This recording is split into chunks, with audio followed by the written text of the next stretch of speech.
Business பண்றவங்க ரொம்ப lucky.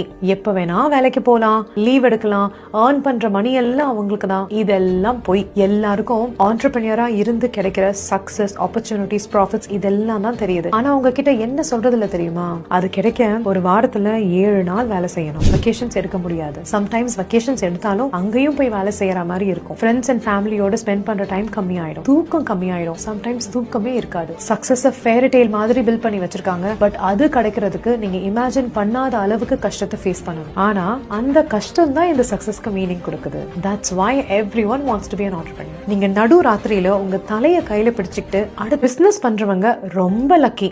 எப்ப வேணா வேலைக்கு போலாம், லீவ் எடுக்கலாம், ஏர்ன் பண்ற மணி எல்லாம் அவங்களுக்கு தான். இதெல்லாம் போய் எல்லாருக்கும் ஆண்டர்பிரினியரா இருந்து கிடைக்கிற சக்சஸ், ஆப்பர்ச்சுனிட்டிஸ், ப்ராஃபிட்ஸ் இதெல்லாம் தான் தெரியுது. ஆனா அவங்க கிட்ட என்ன சொல்றதுல தெரியுமா? அது கிடைக்க ஒரு வாரத்துல 7 நாள் வேலை செய்யணும். வெக்கேஷன்ஸ் எடுக்க முடியாது. சம்டைம்ஸ் வெக்கேஷன்ஸ் எடுத்தாலும் அங்கேயும் போய் வேலை செய்யற மாதிரி இருக்கும். ஃப்ரெண்ட்ஸ் அண்ட் ஃபேமிலியோட ஸ்பெண்ட் பண்ற டைம் கம்மியாயிடும். தூக்கம் கம்மியாயிடும். சம்டைம்ஸ் தூக்கமே இருக்காது. சக்சஸ் ஃபேரி டெய்ல் மாதிரி பில்ட் பண்ணி வச்சிருக்காங்க. பட் அது கிடைக்கிறதுக்கு நீங்க இமேஜின் பண்ணாத அளவுக்கு கஷ்டத்தை ஃபேஸ் பண்ணணும். ஆனா அந்த கஷ்டம் தான் இந்த சக்சஸ்க்கு மீனிங் கொடுக்குது. That's why everyone wants to be an entrepreneur. நீங்க நடு ராத்திரியில உங்க தலைய கையில பிடிச்சிட்டு அடுத்து என்ன பண்றதுன்னு நீங்க டெய்லி உட்காந்து யோசிக்கிறீங்கன்னா நீங்க ஏதோ கரெக்டா பண்ணிட்டு இருக்கீங்க.